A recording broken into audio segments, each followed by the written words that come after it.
નમસ્કાર વિદ્યાર્થી મિત્રો, હું ડિપેન સર આપ સર્વ વિદ્યાર્થી મિત્રોનું હાર્દિક સ્વાગત કરું છું આપની પોતાની YouTube channel Vedant coaching classes પર. તમે જોઈ રહ્યા છો વિજય પથ ટોપર બનવાનો પથ. આ સિરીઝમાં આજના વિડીયોમાં આપણે જોવાના છીએ તમારા ધોરણ 9ના પીટી એટલે કે યોગ, સ્વાસ્થ્ય અને શારીરિક શિક્ષણ વિષયના પ્રકરણ 1 થી 15 એટલે કે બધા જ પ્રકરણના મોસ્ટ આઈએમપી એવા MCQ ની પ્રેક્ટિસ આજના વિડીયોમાં આપણે કરવાના છીએ, જેથી તમે આ પેપરમાં પણ આ વિષયમાં પણ સારા એવા ગુણ મેળવી શકો. આજે આપણે જેટલા પણ પ્રશ્નો કરાવશું એમાંથી મોટા ભાગના પ્રશ્ન તમને કાલે તમારા પેપરમાં જરૂરથી જોવા મળશે, તેથી વિડીયોને અંત સુધી જરૂરથી જુઓ. જો વિડીયો પસંદ આવે તો લાઈક જરૂરથી કરો, ચેનલને અત્યારે જ સબસ્ક્રાઈબ કરજો, કારણ કે વિજય પથના ઘણા વિડીયોઝ આપણી ચેનલ પર પહેલેથી આવી ગયા છે અને ઘણા હજુ આવવાના બાકી છે, જેની નોટિફિકેશન તમને મળી રહે તે માટે ચેનલને અત્યારે જ સબસ્ક્રાઈબ કરજો. સોશિયલ મીડિયા સાઇટ્સને જો હજી ફોલો ન કરી હોય તો ડિસ્ક્રિપ્શન બોક્સમાં લિંક આપેલી છે, ત્યાંથી જઈને તમે આપણી સોશિયલ મીડિયા સાઇટ્સને પણ ફોલો કરી શકો છો. તો વધુ સમય ન લઈએ ને ચાલો વિડીયોની શરૂઆત કરીએ. તો નીચે આપેલા પ્રશ્નોના સાચો વિકલ્પ પસંદ કરીને ઉત્તર લખો. તમારે ફક્ત MCQ જ પૂછાય છે, જેમાં આપણે પ્રકરણ વાઇઝ બધા એવા મોસ્ટ ઇમ્પોર્ટન્ટ MCQ આપણે જોવાના છીએ. તો સૌપ્રથમ પ્રકરણ નંબર 1 યોગ, તેમાં વાત કરીએ. પહેલો પ્રશ્ન તમને આપેલો છે કે યોગ કોને અટકાવે છે? તો અહીં તમારે જે છે જવાબમાં આવશે C એટલે કે ચિત્તવૃત્તિઓને અટકાવે છે. પછીનો પ્રશ્ન છે કે નીચેનામાંથી કઈ દર્શન પરંપરા વેદમાં જોવા મળતી નથી? તો વેદમાં જે છે તમને દક્ષિણ મીમાંસા પરંપરા વેદમાં જોવા મળતી નથી. પછી બુદ્ધિ વડે સૃષ્ટિની અને તેના રચનાકારની સમજ પ્રાપ્ત કરી જ્ઞાનના માર્ગે એક્ય સાધવાનો પ્રયાસ એટલે શું? તો કે તેને આપણે કહીએ છીએ જ્ઞાન યોગ. ત્યાર પછી કે પ્રાણમાંથી શું બળવાન બને છે? પ્રાણાયામથી શું બળવાન બને છે? તો પ્રાણાયામથી જે છે તમારે પ્રાણ શું બને છે? બળવાન બને છે. પછી વાસ્તવમાં યોગ એ શું છે? તો કે યોગ એ મનોવિજ્ઞાન છે. પછી આગળ વધીએ. છઠ્ઠો MCQ તમને આપેલો છે કે મહર્ષિ પતંજલિએ યોગ સૂત્ર ગ્રંથમાં યોગની છણાવટ કઈ રીતે કરી છે? તો કે કઈ રીતે કરી હતી? તો જવાબમાં આવે છે D એટલે કે સૂત્રો મારફતે કરી હતી. પછી કે યોગ એ જીવન જીવવાની એક તો કે પ્રણાલી છે. શું છે? પ્રણાલી છે. પછી કે મનની એકાગ્રતા માટે નિત્ય શાનો અભ્યાસ કરવો જોઈએ? તો નિત્ય જે છે તમારે ધ્યાનનો અભ્યાસ કરવો જોઈએ. પછી 9મો પ્રશ્ન આપેલો છે કે કઈ સંસ્થાએ શારીરિક અને માનસિક સ્વાસ્થ્યની મહત્વની કડી તરીકે યોગ પ્રશિક્ષણ પર ભાર મૂક્યો હતો? તો અહીં તમારે જવાબમાં આવશે વિશ્વ આરોગ્ય સંસ્થાએ. જવાબમાં આવશે વિશ્વ આરોગ્ય સંસ્થાએ. ત્યાર પછી આગળ વધીએ. 10મા વિકલ્પની વાત કરીએ કે ચેતાતંત્રની કાર્યક્ષમતાનો આધાર શેના પર રહેલો છે? તો અહીં જવાબમાં આવશે B એટલે કે કરોડરજ્જુની સ્થિતિસ્થાપકતા પર રહેલો છે. ત્યાર પછી કે સંયુક્ત રાષ્ટ્રોએ 21 જૂનના દિવસને કયા દિવસ તરીકે જાહેર કર્યો હતો? તો તેને જે છે અહીં તમારા જવાબમાં આવશે D વિકલ્પ એટલે કે આંતરરાષ્ટ્રીય યોગ દિવસ તરીકે જાહેર કરેલો હતો. પછી વિશ્વનું સૌથી પ્રાચીન સાહિત્ય કયું છે? તો કે તે છે તમારે વેદ, ઉપનિષદ વગેરે. પછી કે નિજાનંદની અનુભૂતિ શાનાથી થાય? તો કે નિજાનંદની જે તમારે અનુભૂતિ છે તે સત્યથી થાય છે. એક જ મિનિટ, અહીં તમારો જવાબ આવશે ધ્યાનથી થાય છે.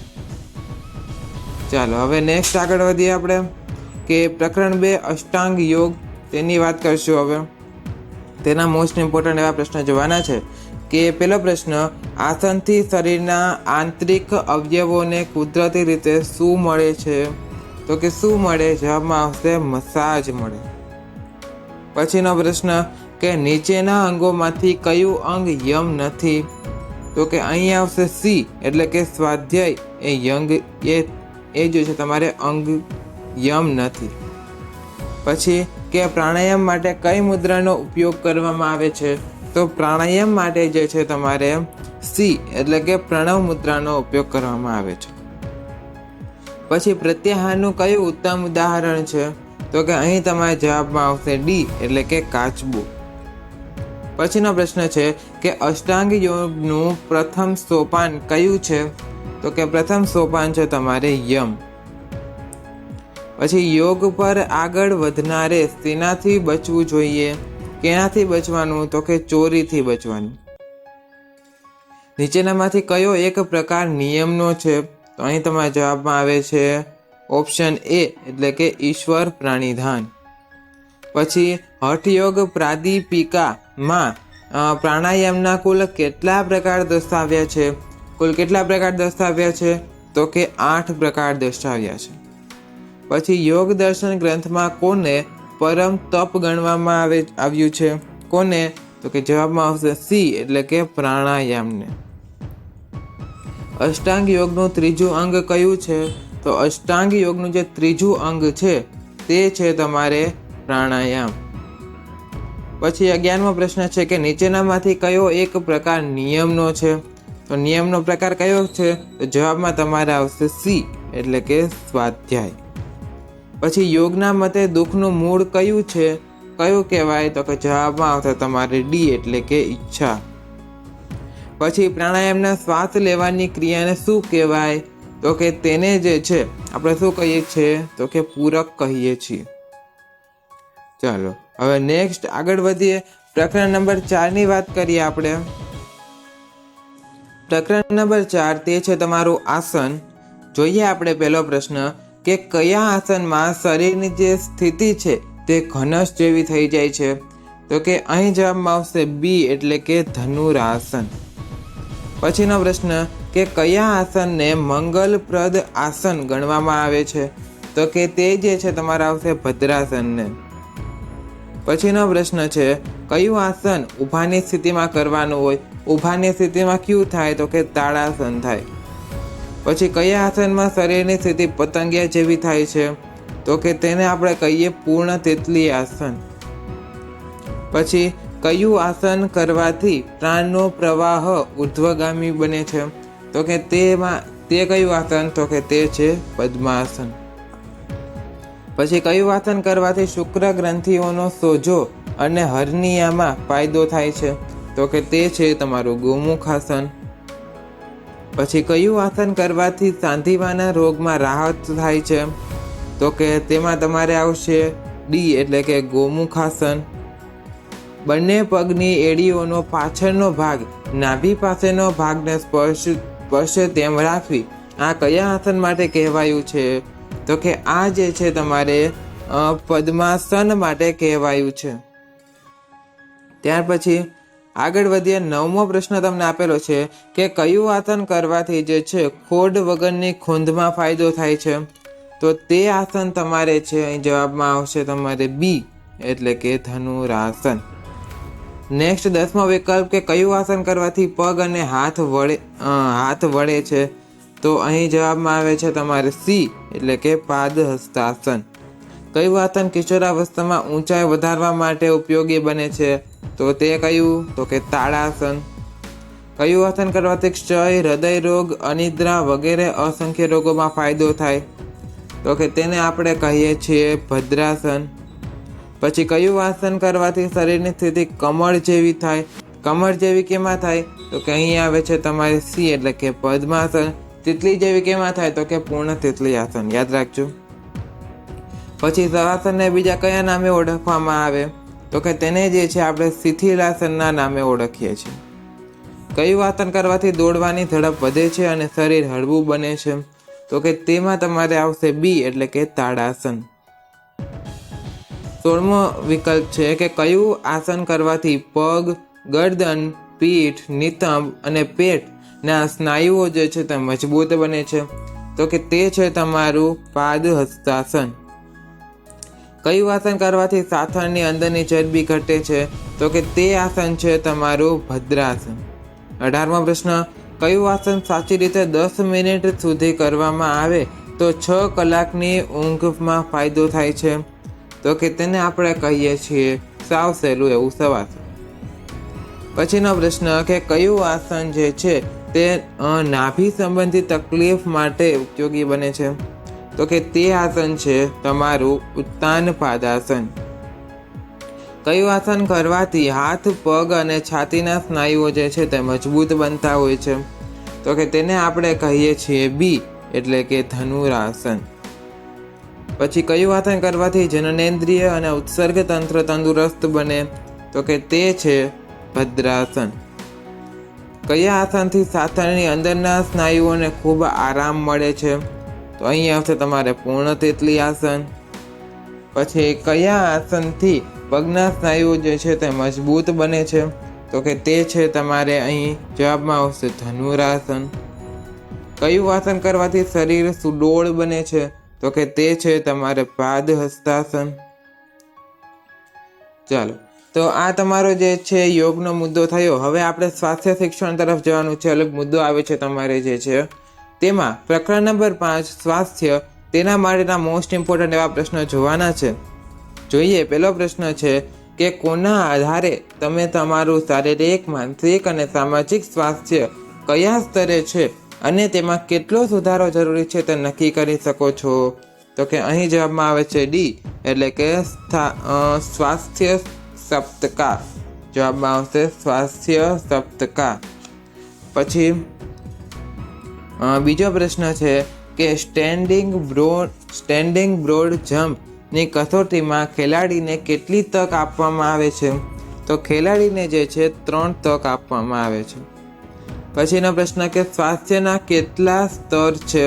તો સ્વાસ્થ્યના જે છે તમારે 7 સ્તર છે. નિયમિત યોગ કરવાથી શરીર કેવું બને છે?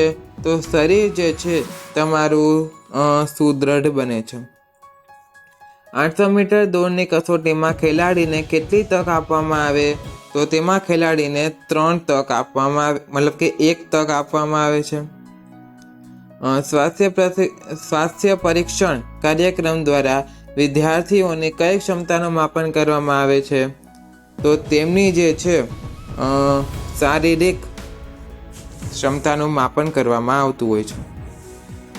પછીનો પ્રશ્ન 7મો કે ખેલાડીના પગની વિસ્ફોટક શક્તિનું માપન કઈ કસોટી દ્વારા થાય? તો કે અહીં તમારે જવાબમાં આવશે ડી એટલે કે સીધો ઊંચો કૂદકો. સ્વાસ્થ્યને કેટલા પ્રકારના પાસામાં વિભાજિત કરવામાં આવે છે? તો સ્વાસ્થ્યને જે છે તમારે 3 પ્રકારના પાસામાં વિભાજિત કરવામાં આવે છે. ચાલો, પ્રકરણ નંબર 6ની વાત કરીએ કે રમત દરમિયાન થતા અકસ્માતો અને પ્રાથમિક સારવાર. જોઈએ પહેલો પ્રશ્ન કે એકાએક બનતી ઘટનાને શું કહેવાય? તો કે તેને અકસ્માત કહેવાય. પ્રાચીન સમયમાં લોકો ફુરસદના સમયનો ઉપયોગ કરવા કે મનોરંજન મેળવવા શું કરતા? તેઓ રમતગમતમાં ભાગ લેતા. પછી અકસ્માત થવાના કારણોમાં કયું એક કારણ સાચું નથી? કયું કારણ સાચું નથી? તો જવાબમાં તમારા આવશે સી એટલે કે યોગ્ય માર્ગદર્શન. કઈ રમતમાં પરસ્પર વિરોધી ખેલાડીઓ એકબીજા સાથે અથડાય? તો કે તેને આપણે કહેતા હોઈએ છીએ ફૂટબોલની રમતમાં. અહીં તમારે જે છે એકમાં મિસ્ટેક છે ઓપ્શનમાં. અહીં તમારે આવશે ફૂટબોલની રમતમાં. ડી ઓપ્શન થશે ફૂટબોલની રમતમાં, એટલે જવાબ ડી આવશે. પછીનો પ્રશ્ન કે મેદાનને કારણે થતો અકસ્માત શાનાથી અટકાવી શકાય? તો કે તેને જે છે આપણે કેનાથી? તો કે મેદાનને નિયમિત જાળવણી કરવાથી આપણે જે છે તેને અટકાવી શકીએ છીએ. ચાલો જોઈએ આપણે હવે આગળ. એના પછીનું પ્રકરણ નંબર 7 પ્રાથમિક સારવાર. પહેલો પ્રશ્ન તમને આપેલો છે કે અસ્થિભંગ વખતે શું લગાડીને જે છે પાટો બાંધવામાં આવે છે? શું લગાડાય? તો કે જવાબમાં આવશે તમારે અહીંયા સ્ટીપલન્ટ આવશે. જવાબમાં સીલન્ટ નહીં આવે પણ સ્ટીપલન્ટ આવશે. સ્પિલન્ટ. ચાલો, કૃત્રિમ શ્વાસોચ્છ્વાસ શેફરની પદ્ધતિમાં દર્દીને કઈ રીતે સુવાડવો જોઈએ? કઈ રીતે સુવાડાય? તો જવાબમાં તમારે અહીંયા આવશે બી એટલે કે ઊંધો સુવાડવો જોઈએ. પછી સ્નાયુ તાણના દર્દીને દિવસમાં 3-4 વખત કેટલી મિનિટ સુધી બરફ ઘસવો જોઈએ?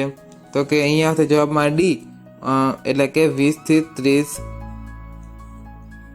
પછીનો પ્રશ્ન કે મગજની ધમનીમાં રુધિર ગંઠાઈ ગયું હોય તો બેહોશની સાથે શું થઈ શકે છે?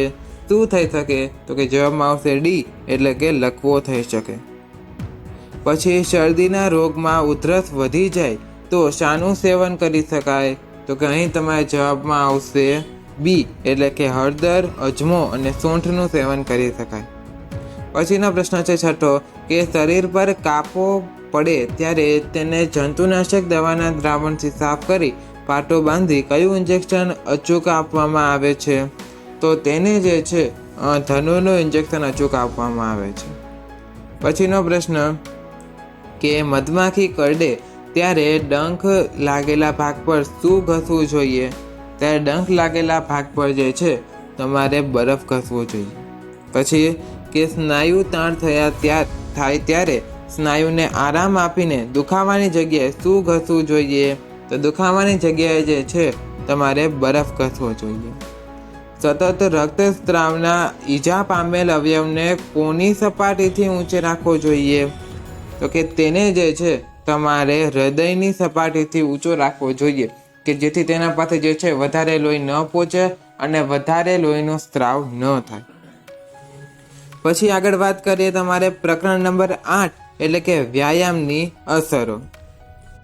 જોઈએ આપણે પહેલો વિકલ્પ કે હળવી કસરત કઈ છે? આમાંથી આપેલા છે તેમાંથી હળવી કસરત કઈ? તો કે ધીમી ગતિએ ચાલવું. પછી કે લાંબા સમય સુધી કસરત કરનાર વ્યક્તિની જારક શક્તિમાં કેટલા ટકાનો વધારો થાય? કેટલા ટકાનો? તો કે જે છે 18% વધારો થાય. કેટલા વર્ષની ઉંમરે કસરત દરમિયાન 1 મિનિટમાં સરેરાશ ધબકારા સૌથી વધારે હોય છે? તો જવાબમાં આવશે તમારે ડી એટલે કે 10. પછી લાંબા સમયની કસરતો દરમિયાન વ્યક્તિમાં લોહીનું સિસ્ટોલિક દબાણ લગભગ કેટલા મીમી જેટલું થાય છે? જવાબમાં આવશે 180. પછી ફેફસાની ઓક્સિજન ગ્રહણ કરવાની સામાન્ય ક્ષમતા 1 મિનિટની કેટલી હોય? તો કે 250 મિલી હોય. ભારે કસરતો કર્યા પછી તરત જ કઈ ક્રિયા કરવી જોઈએ? કઈ ક્રિયા કરાય? તો કે જવાબમાં આવશે પ્રશમનની. જે જમીન પર કસરતો કરવાની કે રમતો રમવાની હોય તેની સપાટી કેવી હોવી જોઈએ? લીસી હોવી જોઈએ. લાંબા સમય સુધી કસરત કરનાર વ્યક્તિની અજારક શક્તિમાં કેટલા ટકાનો વધારો થાય છે? તો કે 38% વધારો થાય છે. હવે શારીરિક શિક્ષણનો પોઈન્ટ જોવાનો છે. તેમાં પ્રકરણ 9 આપેલું છે તમને દોડ. જોઈએ આપણે તેના માટે પહેલો પ્રશ્ન કે કેટલા મીટરની દોડમાં ચોપગું પ્રસ્થાન ફરજિયાત છે? કેટલા મીટરની? તો કે 400 મીટરની. પછી ટૂંકી દોડનું પહેલું કૌશલ્ય કયું છે? તો જવાબમાં આવશે તમારે પ્રસ્થાન.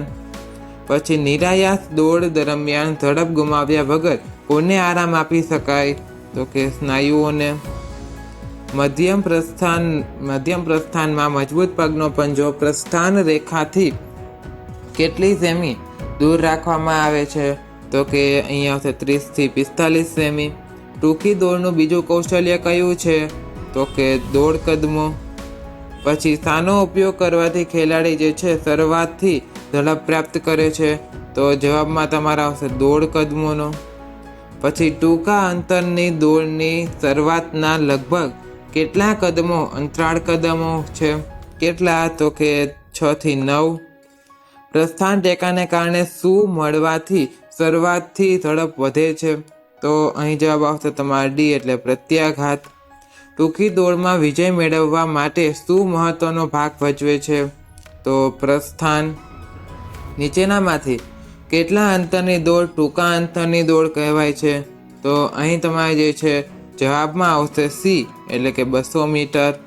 કયા કદમો પૂરા થાય તે પછીના દોડ પૂરી થાય ત્યાં સુધીના કદમો જે છે સૌથી વધારે ઝડપી હોય છે? તો અહીં આવશે અંતરાળ. પછી ટૂંકી દોડમાં પ્રથમ કદમ કેવું હોય છે? કેવું હોય? તો કે ટૂંકું હોય. પછી અંતરાળ કદમો પૂરા થાય તે પછીના દોડ પૂરી થાય ત્યાં સુધીના જે કદમો કેવા હોય છે? કેવા હોય? તો કે સૌથી ઝડપી કદમો હોય. જે રીતમાં દોડવીરે પૂર્ણ ઝડપે દોડી જઈને વિજય રેખા પસાર કરવાની હોય છે તેને શું કહેવાય? તો કે તેને આપણે કહીએ છીએ એ એટલે કે ટર્ન ફિનિશ. સામાન્ય રીતે ટૂંકી દોડની સ્પર્ધાઓમાં વિશ્વના મોટા ભાગના ખેલાડીઓ શાના દ્વારા દોડની શરૂઆત કરે છે? તો જવાબમાં તમારે અહીં આવશે એ એટલે કે ટૂંકા પ્રસ્થાન દ્વારા.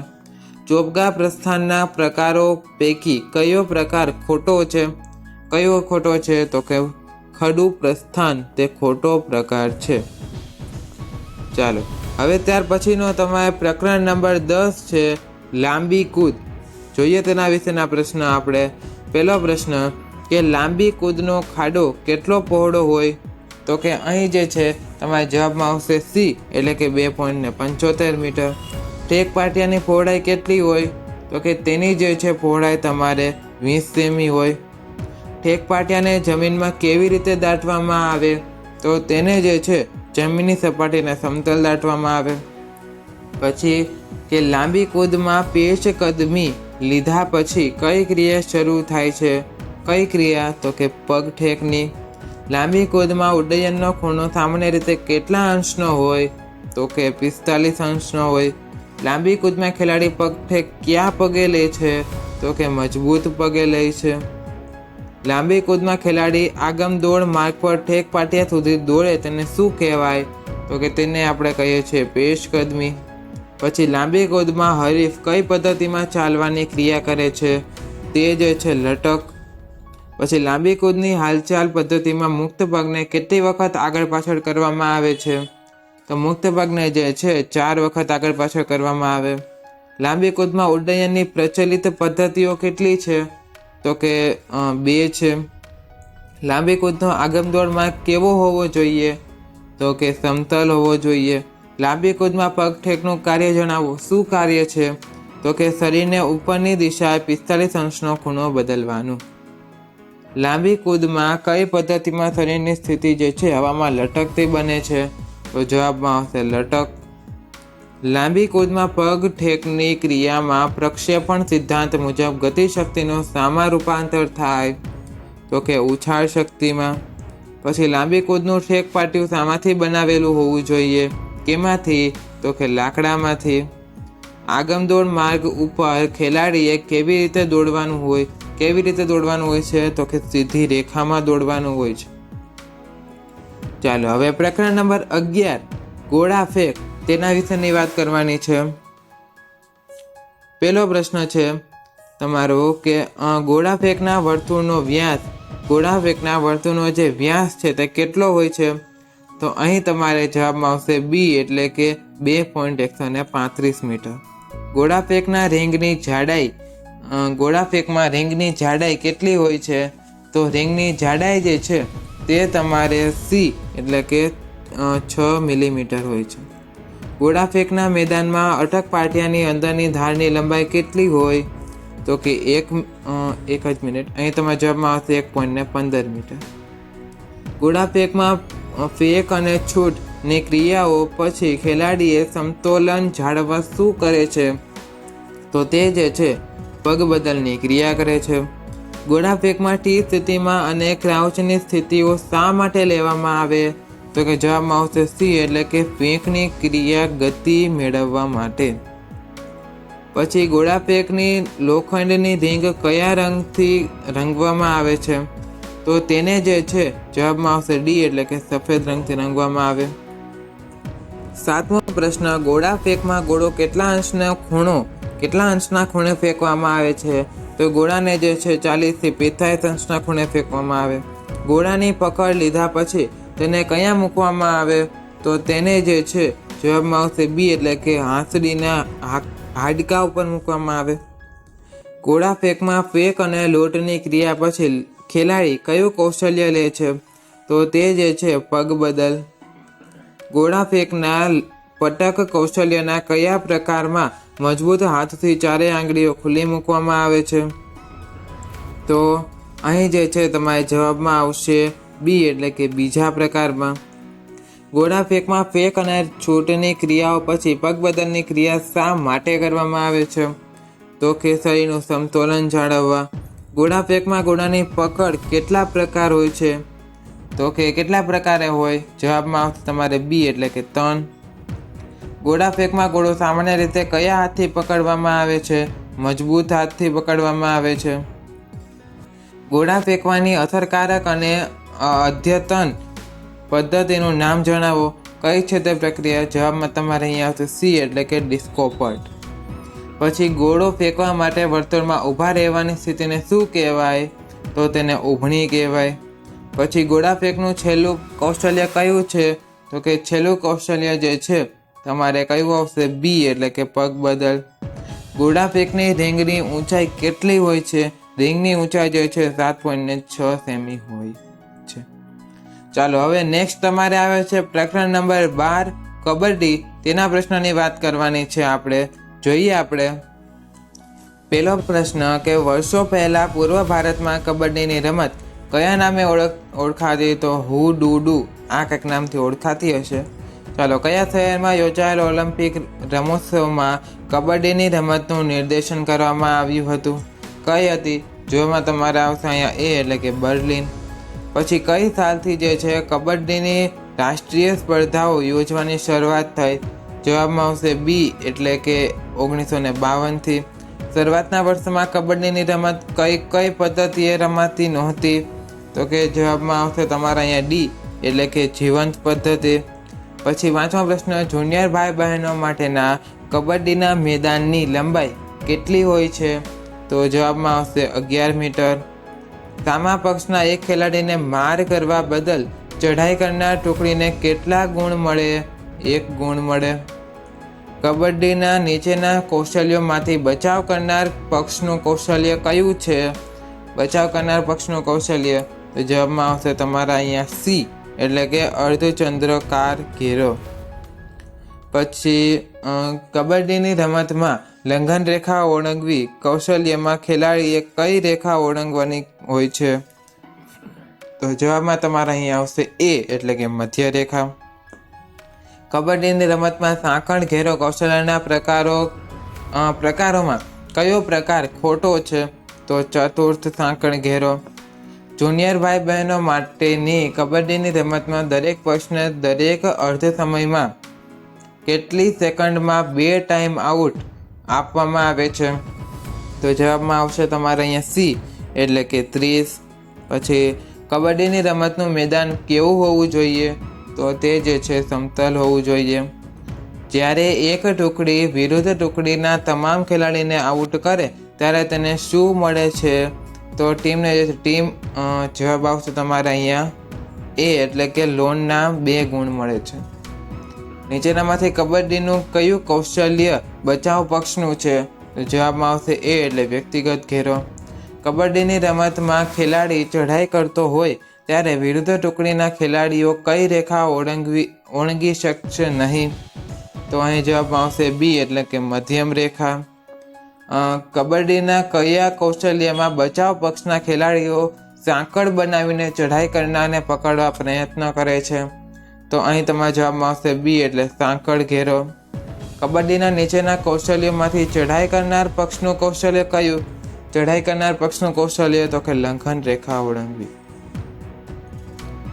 ચાલો હવે જે છે ખાસ ધ્યાન રાખજો, તમારે જે છે કુલ 4 રમતના પૂછાય છે.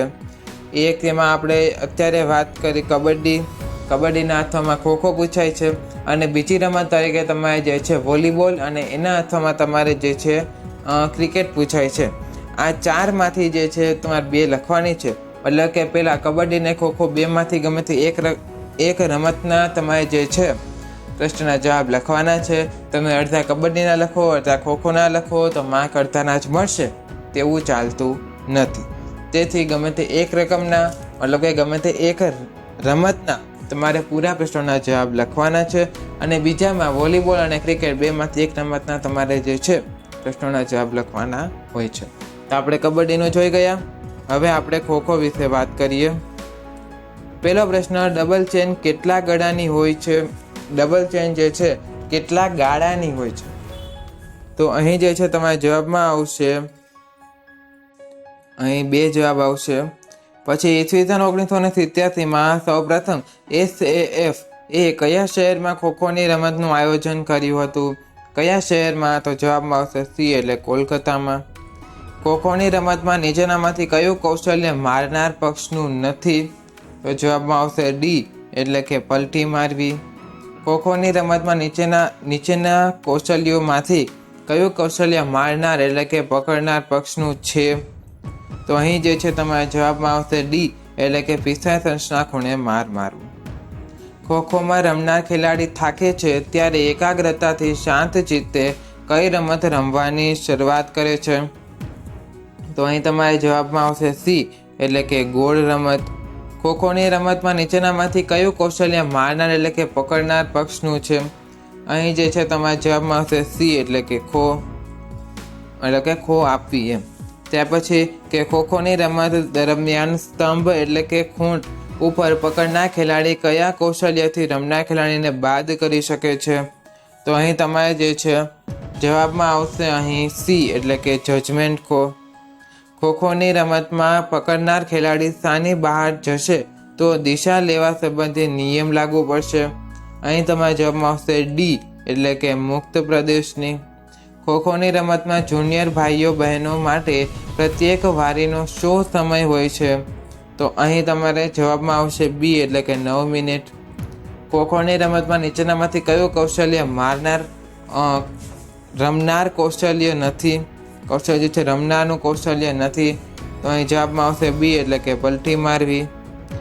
ખોખોના મેદાનમાં કેટલી ગલી હોય છે? તો અહીં જવાબમાં આવશે તમારે એ એટલે કે 8. ખોખોના મેદાનમાં 2 સ્તંભ એટલે કે ખૂંટ વચ્ચે કેટલું અંતર હોય? તો જવાબમાં અહીં આવશે તમારે બી એટલે કે 23.50. ખોખોની રમત દરમિયાન રમનાર પક્ષનો ખેલાડી મેદાનની બહાર નીકળી જાય તો શું થાય? સાચી દિશામાં મોકલાય. અહીં તમારા જવાબમાં આવશે 1 મિનિટ, અહીં આઉટ આવશે જવાબમાં. ચલો, ખોખોની રમતમાં રમનાર ખેલાડીને કઈ રીતે આઉટ કરી શકે છે? તો જવાબમાં આવશે તમારે અહીંયા એ હાથ વડે સ્પષ્ટ કરીને. ખોખોના મેદાનની લંબાઈ કેટલા મીટરની હોય છે? તો જવાબમાં આવશે બી એટલે કે 29 મીટર. પછી સ્તંભ રેખા અને અંત રેખાથી બનતા 16 મીટર ગુણ્યા 2.75 મીટર લંબચોરસ પ્રદેશને શું કહેવાય? મુક્ત પ્રદેશ કહેવાય. ચાલો, બંને ગેમ થઈ ગઈ. હવે તેના પછીની ગેમ માટે વાત કરીએ. હવે અહીં તમારે પ્રકરણ નંબર 14 વોલીબોલ, તેના માટે આપણે પ્રશ્નો જોવાના છે. જોઈએ આપણે કે દરેક ટુકડી દરેક સેટ દરમિયાન વધુમાં વધુ કેટલી સંખ્યામાં જે છે અવેજીકરણ કરી શકે છે? તો અહીં તમારે જવાબમાં આવશે સી એટલે કે 4. 1 મિનિટ, સી એટલે કે 6 આવશે. ચાલો, પછીનો પ્રશ્ન કે ભારતમાં વોલીબોલની રમતની શરૂઆત કોણે કરી હતી? તો અહીં તમારે જવાબમાં આવશે એ એટલે કે MMCA. નિયામક સેટમાં કોઈ પણ ટુકડીના કેટલા ગુણ થતાં મેદાનની ફેરબદલી કરવામાં આવશે? જવાબમાં આવશે 8. પછી કે વર્તમાન સમયમાં આંતરરાષ્ટ્રીય સ્તરે વોલીબોલની રમતમાં મહિલા વિભાગમાં કયો દેશ સારું પ્રભુત્વ ધરાવે છે? જવાબમાં આવશે એ એટલે કે બ્રાઝિલ. પછી વોલીબોલની રમતમાં સ્મશિંગ દ્વારા ફટકારેલા દવને બચાવ પક્ષના ખેલાડીઓ દ્વારા હાથના પંજા વડે નેટ ઉપર જ રોકવાના કૌશલ્યને કયું કૌશલ્ય કહે છે? તો જવાબમાં તમારે અહીંયા આવશે બી એટલે કે પાસિંગ કહેવાય. વોલીબોલમાં મધ્ય રેખાથી આક્રમણ રેખા કેટલી દૂર હોય છે? કેટલી દૂર હોય? તો જવાબમાં આવશે 3 મીટર. 3 મીટર. ચાલો, ત્યાર પછી વોલીબોલની રમતમાં સ્મશિંગ કરવા માટે દડાને નેટ પાસે યોગ્ય રીતે સેટ કરવાના કૌશલ્યને કયું કૌશલ્ય કહેવાય? તો તેને આપણે કહીએ છીએ ડી એટલે કે સેટિંગ. પછી વોલીબોલની રમતમાં નેટ પર સેટ થયેલા દડાને ખેલાડી જમ્પ લઈ હાથ વડે વીજ બીક ગતિથી જે છે વિરુદ્ધ પક્ષના મેદાનમાં ફટકારે છે તેને કયું કૌશલ્ય કહે છે? તો અહીં જવાબમાં તમારે આવશે એ એટલે કે તેને સ્પેસિંગ કહેવાય. સ્પેસિંગ. વોલીબોલના સર્વિસ એરિયાની પહોળાઈ કેટલી હોય છે? તો જવાબમાં આવશે ડી એટલે કે 9 મીટરની હોય. વોલીબોલની રમતના જે સર્વિસ કૌશલ્યમાં કયા કૌશલ્યનો સમાવેશ થતો નથી? તો અહીં તમારે જવાબમાં આવશે સી એટલે કે અંડર હેન્ડ સર્વિસ. પછી રાષ્ટ્રીય અને આંતરરાષ્ટ્રીય સ્પર્ધાઓમાં કેટલા સેટ જીતનાર ટુકડીને વિજેતા જાહેર કરવામાં આવે? તો જવાબમાં આવશે એ એટલે કે 2 સેટ. પછી વોલીબોલની રમતમાં કોઈ પણ ટુકડીને સેટ જીતવા માટે ઓછામાં ઓછા કેટલા ગુણનો તફાવત જરૂરી છે? તો જવાબમાં આવશે તમારે સી એટલે કે 3. પછી વોલીબોલની રમતના મેદાનના વચ્ચેથી 2 સરખા ભાગ કરતી વખતે કઈ રેખા કહેવામાં આવે છે? જે રેખાને કઈ રેખા કહીએ આપણે? તો અહીં તમારે જે છે જવાબમાં આવશે ડી એટલે કે મધ્યમ રેખા. પછી 14મો પ્રશ્ન છે કે વોલીબોલના મેદાનની અંતરેખાની પાછળ બાજ રેખાઓ વચ્ચેનો પ્રદેશ જે છે તે કયો એરિયા ગણાય છે? કયો એરિયા ગણાય? તો અહીં તમારે જવાબમાં આવે છે સી એટલે કે સર્વિસ. પછી વોલીબોલની રમતમાં ટાઈમ આઉટની સમય મર્યાદા કેટલી હોય છે? તો જવાબમાં આવશે એ એટલે કે 30 સેકન્ડની. વોલીબોલના દડાને ઘેરાવો કેટલા સેમી હોય છે? તો અહીં તમારા જવાબમાં આવશે બી એટલે કે 65 થી 67. ચાલો, તો હવે આપણે જે છે વોલીબોલ જોઈ ગયા. હમણાં જ વાત કરી કે તેના અથવા તમને ક્રિકેટનું પૂછાય છે. બંનેમાંથી એક રમતનું તમારે લખવાનું છે. તો હવે આપણે જોઈએ તેના અથવામાં આપેલું છે પ્રકરણ 15 ક્રિકેટ. તેના એમપી પ્રશ્ન હવે આપણે જોવાના છે. તો પહેલો પ્રશ્ન કે ભારતમાં પ્રથમ સત્તાવાર ક્રિકેટ મેચ ક્યારે રમાઈ હતી? તો અહીં જે છે તમારે જવાબમાં આવશે બી એટલે કે 1884માં. ક્રિકેટના સ્ટમ્પના દરેક બેલની ઊંચાઈ કેટલી હોવી જોઈએ? તો જવાબમાં આવશે એ એટલે કે 4.3 ઇંચ. ચાલો, પછી કે નીચેના કૌશલ્યમાંથી કયું કૌશલ્ય બોલિંગ કરનારનું છે?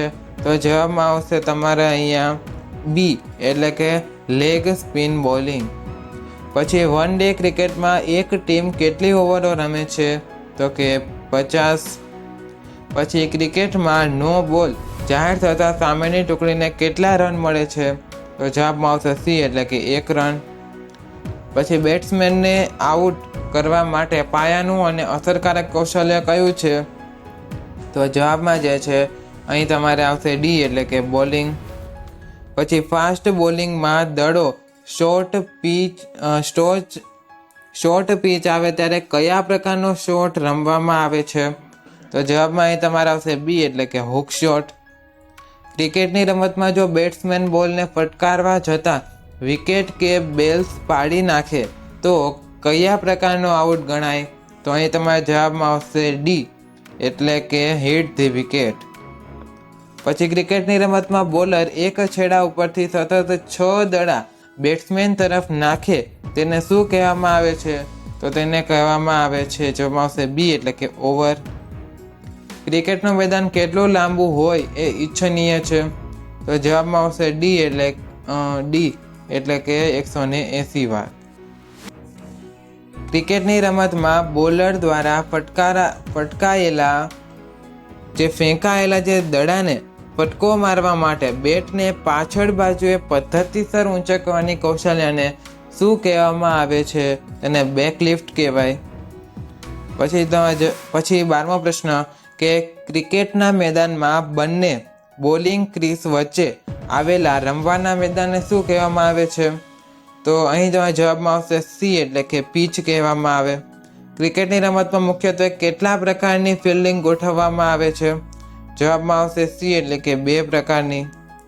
નીચેના કૌશલ્યમાંથી કયો કૌશલ્ય બોલરનું કૌશલ્ય નથી? તો સી બેટિંગ. નીચેના કૌશલ્યમાંથી કયું કૌશલ્ય બેટિંગ કરનારનું છે?